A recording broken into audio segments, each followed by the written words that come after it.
राधे जय श्री कृष्णा। हरी हरी दुबिया पियर हल्दी, हरी हरी दुबिया पियर हल्दी, पंडित आंगन में आई के चढ़ावे हल्दी, पंडित आंगन में आई के चढ़ावे हल्दी।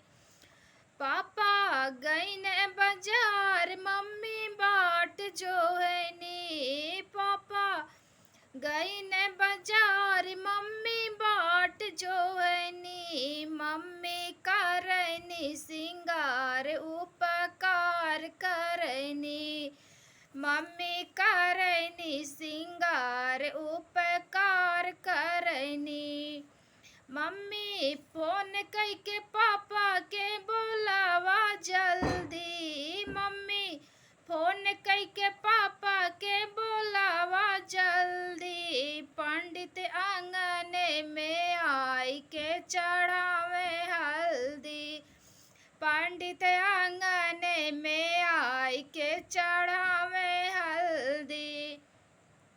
हरी हरी दुबिया पियर हल्दी, हरी हरी दुबिया पियर हल्दी, पंडित आंगन में आई के चढ़ावे हल्दी, पंडित आंगन में आई के चढ़ावे हल्दी। चाचा गई ने बाजार चाची बाट जो है नी, चाचा गई ने बाजार चाची बाट जो है नी, चाची करनी सिंगार उपकार करनी, चाची करनी सिंगार उपकार करनी। चाची फोन कई के चाचा के बोलावा जल्दी, चाची फोन कई के पापा के बोलावा जल्दी, पंडित आंगन में आई के चढ़ावे हल्दी, पंडित आंगन में आई के चढ़ावे हल्दी।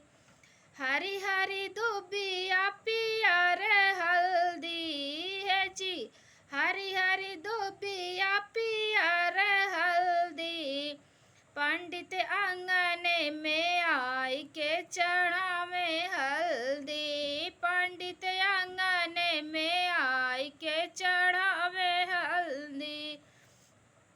भैया गई ने बाजार भाभी बाट जो है नी, भैया गई ने बाजार भाभी बाट जो है नी, भाभी करनी सिंगार उपकार करनी, भाभी करनी सिंगार उपकार करनी।